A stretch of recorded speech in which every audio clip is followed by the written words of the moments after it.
The Prime Minister of Great Britain, Rishi Sunak, made an extraordinary claim. Really, astonishing claim that there was no links between what the Houthis are doing and the supposed acts of self-defense of the UK, US, and even some Muslim countries against the Houthi militias in terms of what's happening in Gaza. There is no link between the two, what's happening in Gaza and what the Houthis are doing. And this is what he said in Prime Minister's Question Time recently. I repeat that there is no link between our actions of self-defense in the Red Sea and the situation in Israel and Gaza. Those who make that link do the Houthis work for them.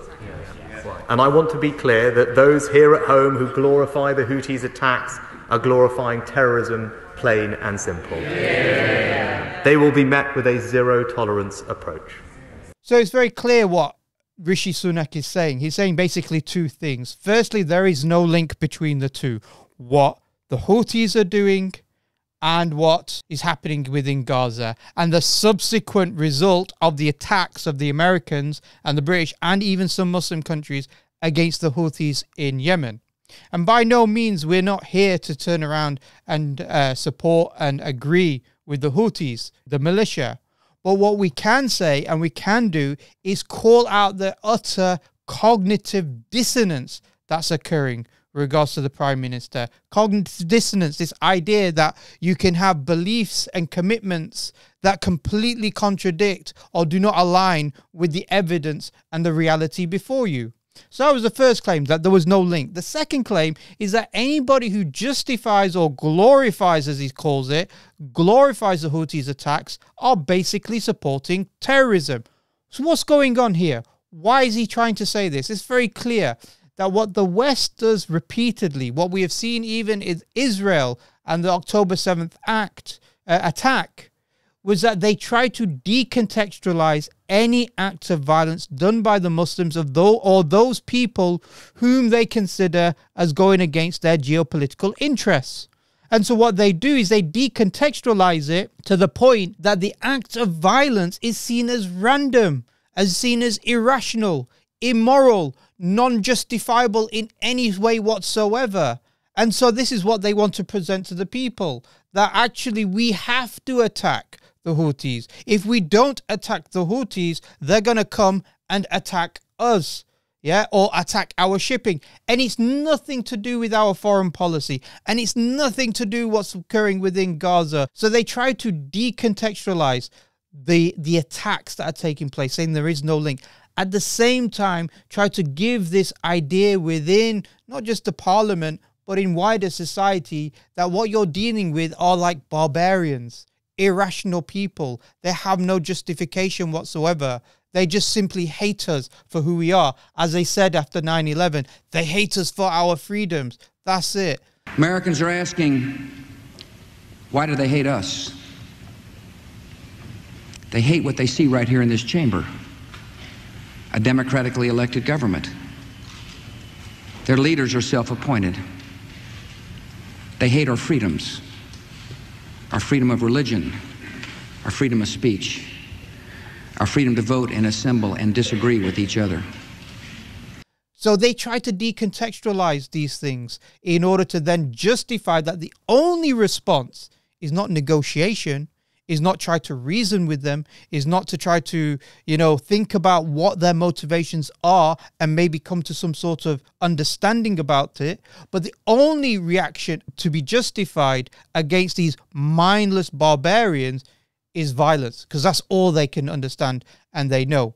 But yet what we're seeing, or what we know, is very clearly completely contradictory to reality, because it is clear even from, just look at the timeline. It's very clear from even the timeline that the Houthis themselves only began attacking the shipping lanes within the Red Sea after the brutal massacres of Israel against the population of Gaza as a quote-unquote response or self-defense against what happened on October the 7th. So we know that the timeline is very clear, but even the Houthis' leadership is very clear.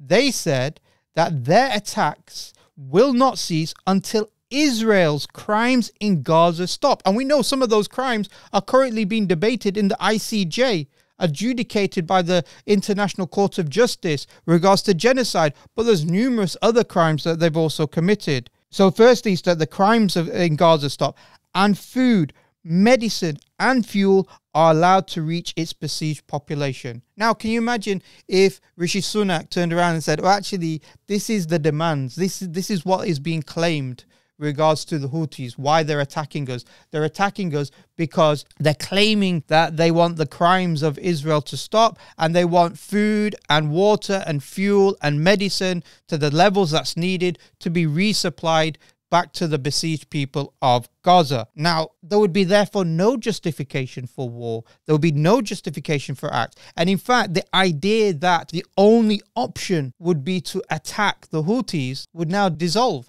There wouldn't be just the only option. The other option is to enforce an immediate ceasefire on Israel to stop the attacks against the people of Palestine, to allow them to have food, water, fuel, and medicine to the levels that they need. Because as we know, currently they're suffering from starvation. 600,000 people around the world suffer from starvation. Over 90% of those people are actually living in Gaza right now. If this was understood and mentioned, suddenly, hold on, it wouldn't be the case that violence would be the reaction and the justification against one of the world's poorest nations, which is Yemen, which has suffered through civil war and external attacks for almost 8 years, 9 years now, for almost a decade now. So the BBC said the Houthis say they are targeting ships which are Israeli-owned, flagged or operated, or which are heading to Israeli ports. Now, it can be argued that they have attacked more than just those types of ships within that region, but that is understood as a stated aim. Some people may say, well, yes, but, would an immediate ceasefire actually cause them to stop? But Rand Corporation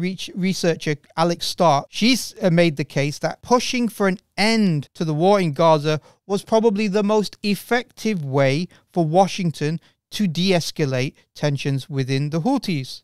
And we already have empirical evidence for this, by the way. We already have evidence that this actually occurred. As the maritime risk intelligence firm Ambre Analytics said, and I'll quote, during the ceasefire that was in place in November, their attacks, meaning the Houthis' attacks, dramatically decreased, providing a degree of empirical evidence that the ceasefire had a strong likelihood of being an effective option to stop the attacks. Stop the attacks against the shipping routes. So why is that not on the table? Why would the West never succumb to that type of pressure? Well, quite clearly, it sets a precedence within the Middle East and the Muslim world, that the Muslim world, like Egypt, like Syria, like Jordan, like Yemen, like Saudi, are in an incredibly geostrategic location, to the point where they can cut off shipping routes to Israel or through the Suez Canal or through the Red Sea. They have the ability to do this and therefore put significant pressure upon Israel or any other nation that seeks to attack Muslims in an unprovoked war or an unjustified attack against Muslims. This sets this precedence that actually the Muslim world within that region is not weak. It's actually quite strong and quite powerful. Just from a geopolitical strategic location point of view, to succumb and to say, actually, the other option is call for an immediate ceasefire to stop the war crimes or the crimes against humanity that's being perpetrated within Gaza at this moment in time by Israel, to allow fuel and food, and that they succumb to this pressure because of a militia, but that a militia is able to enforce this upon Western nations, that this would set a very difficult precedence for Western nations. They are no longer within that key strategic strength that they claim to have across the world and across the globe. They don't want to do this. They would rather attack one of the world's poorest nations that face starvation, attack and kill people within this region, and support the Israeli genocide and war crimes within Gaza, as opposed to calling for an immediate ceasefire and peace and allowing things like food, water, fuel to be given to the people of Gaza. It's absolutely shocking and And really this incident, whether it's in Yemen and the attacks that are taking place, whether we're seeing Gaza, whether we're seeing all the various mainstream politicians and leaders around the world, their unstinting support for Israel's attacks against Gaza really exposes the cognitive dissonance, the idea that they call for peace, justice, and the rule of law, when the facts on the ground clearly demonstrates the absolute opposite. Thank you very much for watching. Hopefully you benefited. Please like, share, and subscribe to our new channel, Political Alchemy. Assalamu alaikum wa rahmatullah.